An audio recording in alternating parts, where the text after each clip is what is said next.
ప్రపంచవ్యాప్తంగా ఎంతో ప్రసిద్ధి పొందిన ప్రముఖ మ్యాగజైన్ నేషనల్ జియోగ్రాఫిక్ త్వరలోనే మూతపడనుందా అనే అంశం ప్రపంచవ్యాప్తంగా మేధావుల మధ్య ప్రధాన చర్చగా మారింది.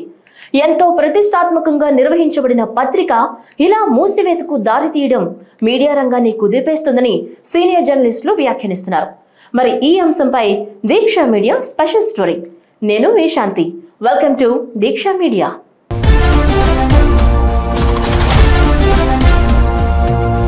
ప్రపంచవ్యాప్తంగా పేరుగాంచిన ప్రముఖ మ్యాగజైన్ నేషనల్ జియోగ్రాఫిక్ మూత పడనుందా అంటే అవుననే సమాధానం వినిపిస్తోంది.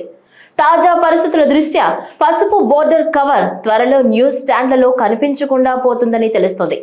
ఇప్పటికే ఈ సంస్థలో ఆల్మోస్ట్ రైటర్స్ అందరినీ ఉద్యోగం నుంచి తొలగించినట్లు ఆన్లైన్ వేదికగా అధినేతలు స్పందిస్తున్నారు.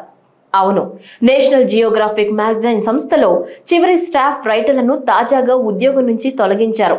గత కొన్ని రోజులుగా కంపెనీలో లే ఆఫ్లు చేపడుతుండగా మిగిలిన 19 మందిని తాజాగా తీసేశారు. ఈ మేరకు సంస్థ ఎడిటోరియల్ విభాగంలోని సీనియర్ సభ్యులు ట్విట్టర్లో ఒక ప్రకటన చేశారు. దీంతో ప్రస్తుతం ఈ మ్యాగజైన్లో రైటర్స్ ఎవరూ లేరని తెలుస్తుంది. 1888లో మొదలైన ఈ పత్రిక సైతం మీడియా ప్రభావితం చేసే ఆర్థిక ఇబ్బందులకు అతీతం కాదని వాషింగ్టన్ పోస్ట్ అభిప్రాయపడింది. ప్రపంచవ్యాప్తంగా కలర్ఫుల్ ఫోటోగ్రఫీకి ప్రసిద్ధి చెందిన ఈ మ్యాగజైన్ సైన్స్ అన్వేషణకు మద్దతు ఇచ్చే నేషనల్ జియోగ్రాఫిక్ సొసైటీ ద్వారా 1 శతాబ్దం క్రితం ప్రారంభించబడింది.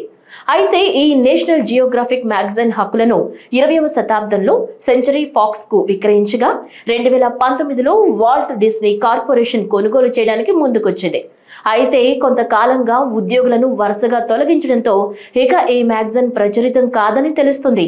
తాజాగా ట్విట్టర్లో తన మ్యాగజైన్ యొక్క కొత్త సంచిక ఇప్పుడే వచ్చిందని చెప్పిన ఆ మ్యాగజైన్ కు సీనియర్ రచయిత క్రెయిగ్ వెల్చ్ తన చివరి ఫీచర్ ఇందులోనే ఉందని తెలిపారు.